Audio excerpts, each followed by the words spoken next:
Ovaj grad zaista ima neverovatno mnogo faca koje su obeležili njegovu istoriju i zaista ima takvih faca i danas, neko bi rekao možda manje, ali sačekajmo još malo. Neke face tek treba da postanu kultne i tek treba da obeleže život našeg Beograda. Siguran sam da će jedna od takvih faca biti i naš dragi Vanja Bulić. Vanja, dobro jutro. Ćao.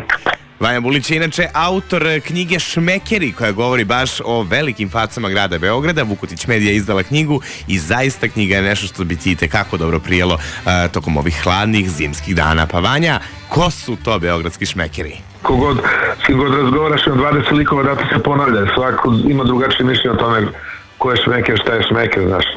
Sad tu je najveći problem, verovatno u čitanju tekstova kod samih šmekera koji čitaju tekst o sebi, jer to nisu biografski podaci. Šmeker podrazumeva malo i laži o njima, legendu, jer tako ono što se priča među ljudima, tako, ko ne shvati to, on nije šmeker, znaš. Aha, dobro. Koje su to konkretno face opisane baš u knjizi Šmekeri?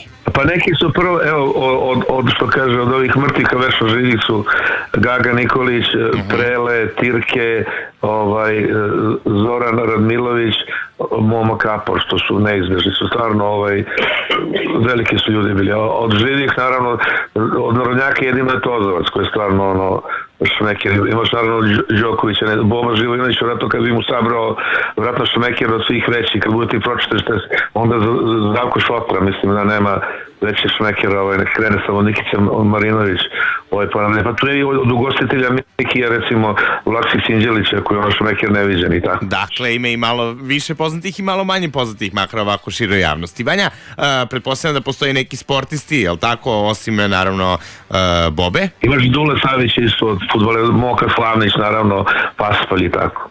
Dobro. A tu je i Ivan Ivanović, gledao sam kod njegove emisije najavu baš za samu knjigu. Ivan Ivanović, da. A kako dobro reklamu napravio, kaže, obično, ali tražio sam, ako me stavite, a on je zaslužio tih mladih, ako me stavite, reklamirat ću vam knjigu.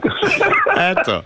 A sada ovu knjigu možeš da imaš i ti. Facebook stranica Filip Ugrenović na Radiju 3 je otvorena, tamo treba da odgovoriš na jedno kratko, jasno i jednostavno pitanje, a onda će knjiga biti i tvoja, knjiga Šmekeri od Vanje Bulića, štivo koje će i tekako da ti prija u ovim hladnim zimskim danima. To ti je poklon od Radija 3.